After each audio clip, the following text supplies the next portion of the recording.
광야가 끝이 아닙니다.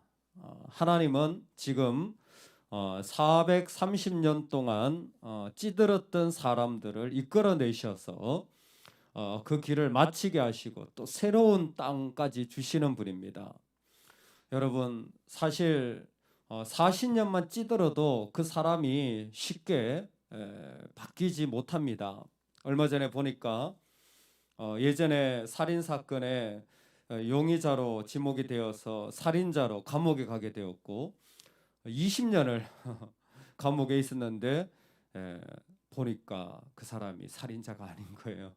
진짜 살인범 밝혀져서 그 사람은 그냥 20년에 있다 나온 거죠. 요즘은 참 그래도 약간의 좀 제도가 있어서 그곳에 있었던 기간 동안에 그 사람의 수입을 정산해서 이렇게 위로해주고 보상해준다고 하는데, 문제는 돈이 아니라 과연 20년 동안 감옥에 있었던 사람이 어떻게 가정을 이루고 어떻게 자녀를 양육하고 어떻게 사회에서 이 완전히 바뀌어진 세상을 살아갈 수 있느냐는 거예요. 사실 20년만 해도요, 얼마나 많은 변화가 있었는지 모릅니다. 요즘 물건을 다 인터넷으로 주문하잖아요. 요즘은 다 핸드폰을 들고 다니잖아요. 근데 20년 전만 돌아가더라도요, 삐삐 시대 아닙니까?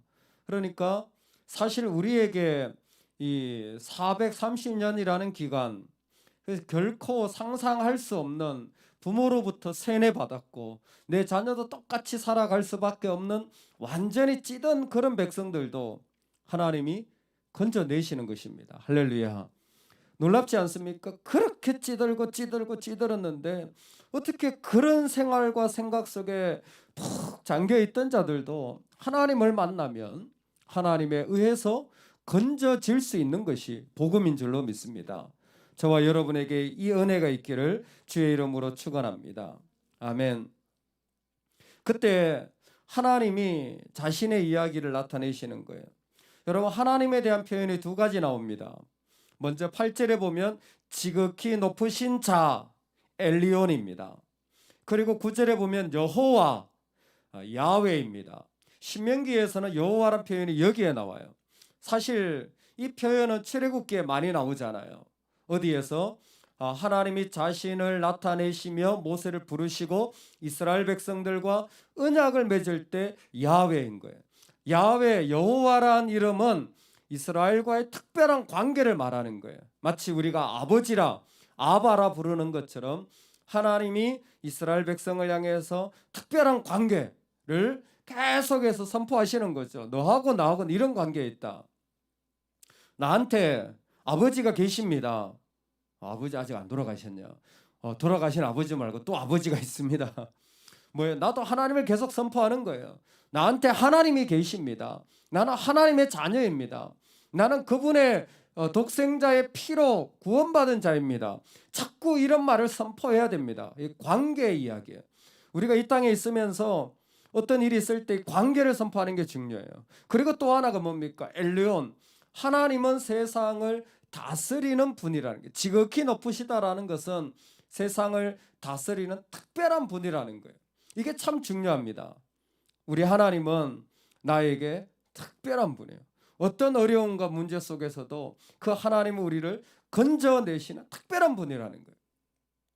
제가 요즘 덕과 성품이라는 책을, 왜 가끔 그런 책이 있습니다. 정말 읽고 싶은데 아껴서 읽는 책들. 근데 그 책이 그래요. 조금씩 이렇게 아껴서 읽고 있어요. 뭐 별 책은 아닙니다. 스탠리 하우스라는 신학자인데 윤리학자이기도 합니다. 이 사람의 생각이 좀 다양한데 개인적인 이야기를 거기에 적은 책이에요. 이 사람이 사실은 신학자로 또 목회자로 또 그런 그 성도로 살아가면서 어떤 역할을 했냐면 이 대부모 역할을 하면서 살아간 거예요. 이번에 처음 알았습니다. 대부모가 뭐냐면 이게 뭐 카톨릭에 그런 비슷한 게 있잖아요. 근데 이분은 카톨릭이 아니에요. 그냥 크리스찬입니다. 기독교 안에 크리스찬인데 그런 그 제도가 있는 교단들이 있습니다. 근데 이분은 개인적으로 자기 친구의 자녀를 나의 영적인 딸이다, 영적인 아들이다. 그래서 그렇게 그 아이들이 태어났을 때 그 친구 부탁한 거예요. 네가 이 아이의 대부모가 되라. 영적인 좀 부모 역할을 해줘라, 그런 거죠. 그러니까 기도하면서 상대방 두 부부가 정중하게 부탁을 하면 기도하고 허락을 해주는 겁니다. 뭐 안 되는 경우도 있고. 근데 이게 우리가 생각할 때는 내가 대부모니까 네가 날 잘 생겨, 이런 역할이 아니겠죠. 어릴 적부터 그 아이를 계속 살피는 거예요. 항상 전화도 하고 편지도 보내고, 이 영국에 있는 아이였는데 그 아이의 부모가 말하기를 늘 때가 되면 편지가 도착하고 늘 때가 되면 전화를 주고, 그렇게 해서 서로 다른 나라에 있지만 그렇게 계속 그 아이 생겨, 그 아이에게 보낸 편지를 책으로 모은 거예요. 근데 그런 아이가 9명이나 있었다는 거예요, 자기 인생에. 이제는 은퇴하여서 뒤로 물러날 시기가 되었지만 그 삶의 숨은 궤적이 뭐였냐면 그 영적으로 탁 한 거예요. 제가 야, 너무 좋다, 너무 좋다. 아이가 태어났을 때 사실 부모가 믿음이 없어가지고 그 아이를 양육하지 못하는 경우가 얼마나 많습니까, 영적으로. 그럴 때에 좀 부탁할 수 있는 또 다른 영적인 부모들, 그러고 보니까 우리 김남진 선교사님도 영국에 갔을 때 양 부모를 만났어요. 영국 할머니신데 한국에서 온 그 이렇게 노란 이 목회자를 보니까 말이죠, 말도 잘 못하는데 너 내 영적 아들 해라. 그리고 뭐예요? 다 서포트 해주는 거예요. 그냥 이유 없이 서포트 해주는 거예요. 그리고 어디를 가든지 기도해 주는 거예요. 그리고 또 이 아들은 내 양어머니라고 미국에서 만났는데 계속 소개하고, 심지어 미국으로 왔는데도 그 양어머니를 초청해가지고, 자기 친부모는 아직 못 와봤는데 양어머니를 초청해가지고 그런 관계를 하는데 부럽더라고요. 야, 얼마나 좋을까. 그런 분들이 내 인생에 있다면 기도가 되더라고요. 하나님, 이 좋은 정말 영적인 관계를 우리가 가질 수 있다면 얼마나 감사할까요? 그렇죠? 예.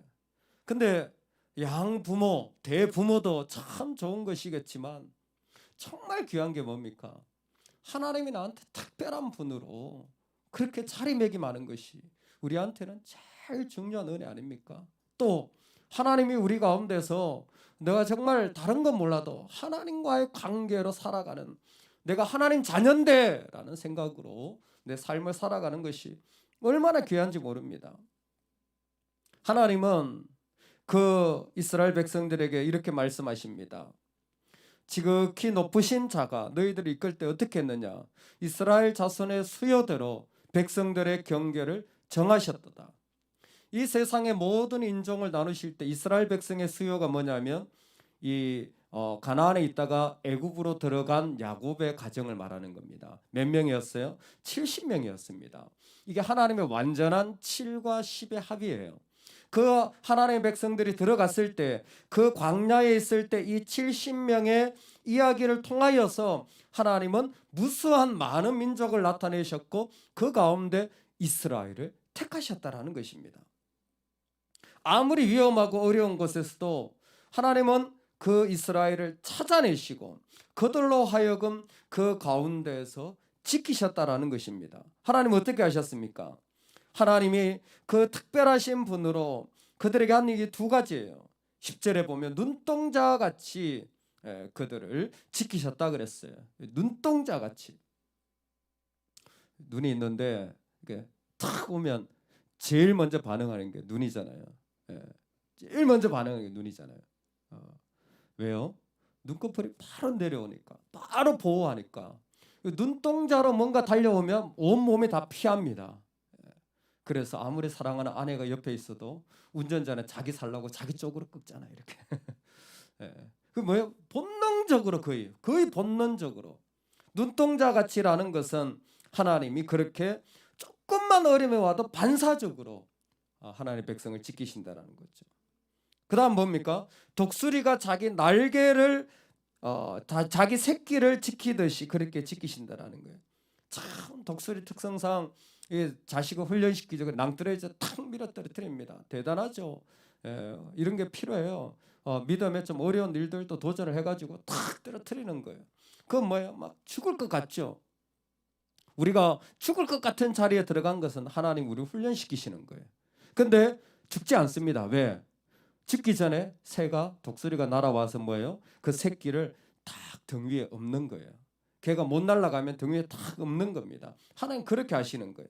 하나님 그렇게 해서 이들을 세우셔가지고 돌보셔서 하나님이 열매도 꿀도 기름도 젖도 고기도 포도주도 주십니다. 이 땅에서 기쁨을 허락하여 주신다라는 것이에요.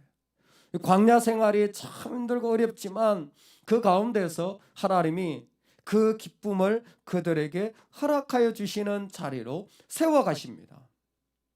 말씀 그대로 앞에 있는 기쁨을 위하여 십자가를 참으시는 주님의 모습을 그들 가운데서 다 드러내시는 겁니다.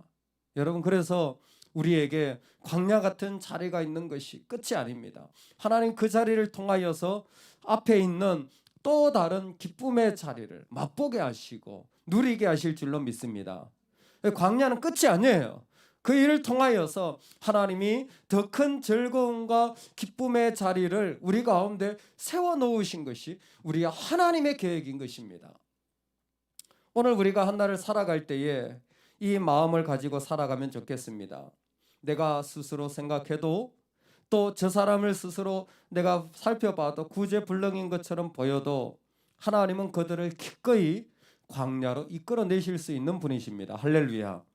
하나님은 기꺼이 그들을 세우셔서 그 가운데서 하나님의 그 기쁨을 맛보게 하시는 지극히 높으신 엘리온이시고, 그리고 우리와 관계를 맺고 계신 여호와 야훼이십니다.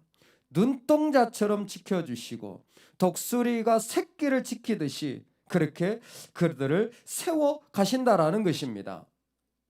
하나님 앞에 살아가는 하나님의 백성들이 이 마음을 가지고 살아가면 좋겠습니다. 오늘 우리 하나님이 우리를 어디에 있든지 간에 그것이 끝이 아니라 새롭게 세우신다라는 거죠.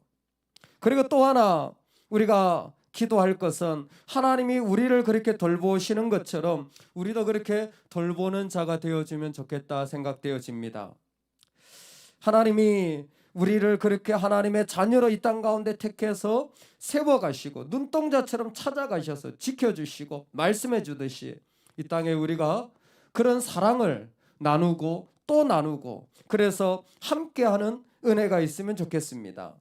어려움에 있는 자, 아픔에 있는 자들을 이때일수록 더욱 하나님의 사랑으로 만나게 해주고, 그리고 내 안에 있는 아픔이 아니라 정말 그들 가운데 있는 아픔을 더 공유하여서 이 은혜를 나누는 이런 대부모의 역할, 양부모의 역할 우리 가운데 있으면 좋겠다라는 생각이 듭니다.